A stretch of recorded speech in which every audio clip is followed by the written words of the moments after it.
નમસ્કાર. બીએસએનએલ તરફથી એક જોરદાર તક આવી છે. સિનિયર એક્ઝિક્યુટિવ ટ્રેની પદો માટે ભરતીની જાહેરાત થઈ ગઈ છે. તો ચાલો આ 2026ની ભરતી વિશેની દરેક નાની મોટી વાતને એકદમ સરળ ભાષામાં સ્ટેપ બાય સ્ટેપ સમજીએ. તો સૌથી પહેલાં વાત કરીએ મુખ્ય આંકડાની. કુલ કેટલી જગ્યાઓ છે? તો જુઓ, બીએસએનએલે કુલ 120 જગ્યાઓ બહાર પાડી છે. આંકડો નાનો નથી, એટલે આ તક ગુમાવવા જેવી નથી. ચાલો હવે જોઈએ કે આ જગ્યાઓનું વિભાજન કઈ રીતે થયું છે. તો આપણા પહેલા વિભાગમાં આપણે એ સમજીશું કે બીએસએનએલમાં કારકિર્દી બનાવવાની આ તક ખરેખર છે શું. અને હા, આપણે જે પણ વાત કરીશું ને એ બધી જ ઓફિશિયલ છે. આ જે સ્ક્રીન પર દેખાય છે એ બીએસએનએલ દ્વારા 29 જાન્યુઆરી 2026ના રોજ બહાર પાડવામાં આવેલી સત્તાવાર જાહેરાત છે. એટલે દરેક માહિતી એકદમ પાકી અને વિશ્વાસપાત્ર છે. તો જુઓ, કુલ 120 જગ્યાઓમાંથી જે લોકો ટેલિકોમ ક્ષેત્રમાં રસ ધરાવે છે એમના માટે તો બહુ મોટી તક છે. પૂરી 95 જગ્યાઓ. અને જેઓ ફાઇનાન્સ બેકગ્રાઉન્ડમાંથી આવે છે એમના માટે પણ 25 જગ્યાઓ ફાળવવામાં આવી છે. અહીં કોષ્ટકમાં કેટેગરી પ્રમાણે પણ વિગતો જોઈ શકાય છે, એટલે પોતાની કેટેગરી પ્રમાણે જગ્યાઓ ચેક કરી લેવી. આ પદનું નામ છે સિનિયર એક્ઝિક્યુટિવ ટ્રેની. આ એકદમ સારી એક્ઝિક્યુટિવ લેવલની પોસ્ટ છે. પે સ્કેલની વાત કરીએ તો એ આઈડિયા પે સ્કેલ E3 હેઠળ આવે છે. મતલબ કે પ્રી રિવાઇઝ્ડ પગાર ધોરણ 24,900થી 50,500 રૂપિયાની વચ્ચે રહેશે, જે કરિયરની શરૂઆત માટે ખૂબ જ સારો આંકડો કહી શકાય. ચાલો હવે આગળ વધીએ આપણા બીજા વિભાગ તરફ. અહીં આપણે વાત કરીશું યોગ્યતાની. મતલબ કે આ પદ માટે કોણ અરજી કરી શકે છે. પોતાની લાયકાત અહીં બરાબર ચકાસી લેજો. હવે શૈક્ષણિક લાયકાતની વાત કરીએ તો બંને સ્ટ્રીમ માટે એ અલગ અલગ છે. જો ટેલિકોમ સ્ટ્રીમ માટે અરજી કરવી હોય તો એન્જિનિયરિંગની ડિગ્રી હોવી જરૂરી છે, અને એ પણ ઓછામાં ઓછા 60% માર્ક્સ સાથે. બીજી બાજુ જો ફિનાન્સ સ્ટ્રીમમાં જવું હોય તો CA એટલે કે ચાર્ટર્ડ એકાઉન્ટન્ટ અથવા CMA જેવી પ્રોફેશનલ લાયકાત હોવી ફરજિયાત છે. હવે વાત કરીએ ઉંમરની. વયમર્યાદા શું છે? તો જુઓ, જનરલ કેટેગરીના ઉમેદવારો માટે મહત્તમ ઉંમર 30 વર્ષ નક્કી કરાઈ છે. પણ હા, જો કોઈ OBC NCL કેટેગરીમાં હોય તો 3 વર્ષની છૂટછાટ સાથે 33 વર્ષ, અને SC/ST ઉમેદવારો માટે 5 વર્ષની છૂટછાટ સાથે 35 વર્ષની વયમર્યાદા છે. ઓકે, તો ધારો કે લાયકાત બધી જ છે, તો પછી આગળનો રસ્તો કેવો હશે?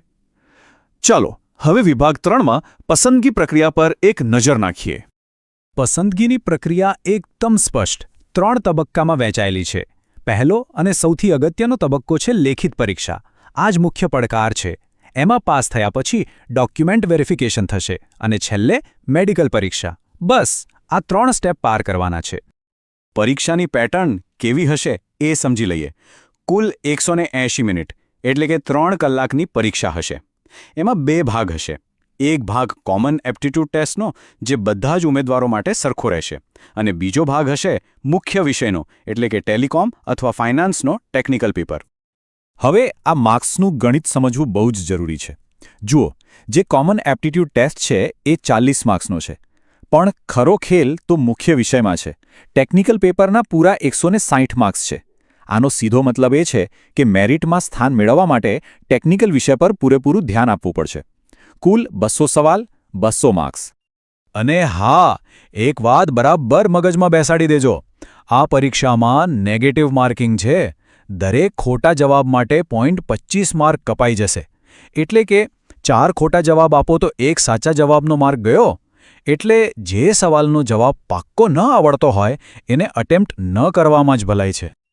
સારું, તો હવે આપણે બધું સમજી લીધું. લાયકાત, પરીક્ષાની પેટર્ન. હવે સીધા આવીએ વિભાગ 4 પર. અરજી કેવી રીતે કરવી? અરજી કરતા પહેલા ફી કેટલી છે એ જાણી લઈએ. જનરલ, EWS અને OBC કેટેગરી માટે ફી 2500 રૂપિયા છે, અને SC, ST અને દિવ્યાંગ ઉમેદવારો માટે ફી 1250 રૂપિયા રાખવામાં આવી છે. ઓનલાઈન અરજી કરવા માટે આ સ્ટેપ્સને અનુસરવાના રહેશે. સૌથી પહેલાં તો BSNLના ઓફિશિયલ પોર્ટલ પર જઈને રજિસ્ટ્રેશન કરવાનું. પછી આખું એપ્લિકેશન ફોર્મ ધ્યાનથી ભરવાનું. જરૂરી ડોક્યુમેન્ટ્સ અપલોડ કરવાના, ઓનલાઈન ફી ભરવાની, અને છેલ્લે ફોર્મ સબમિટ કરીને એની એક પ્રિન્ટઆઉટ કાઢીને સાચવી રાખવાની. બસ આટલું જ છે. અને હા, અરજી કરવા બેસો એ પહેલાં અમુક વસ્તુઓ તૈયાર રાખજો, જેમ કે સ્કેન કરેલો ફોટો, સહી, 10મા ધોરણનું સર્ટિફિકેટ, ડિગ્રી અને માર્કશીટ, કોઈ એક ફોટો આઈડી પ્રૂફ અને જો લાગુ પડતું હોય તો કેટેગરીનું સર્ટિફિકેટ. આ બધું તૈયાર હશે તો ફોર્મ ભરવામાં બહુ સરળતા રહેશે. અને હવે આવે છે સૌથી અગત્યનો વિભાગ, 5મો વિભાગ, તારીખો અને સમયમર્યાદા. આને બિલકુલ ચૂકતા નહીં. આ તારીખોને ખાસ નોંધી લેજો. અરજીઓ 5 ફેબ્રુઆરીથી શરૂ થઈ ગઈ છે અને છેલ્લી તારીખ છે 7 માર્ચ, એટલે હવે બહુ દિવસો બાકી નથી.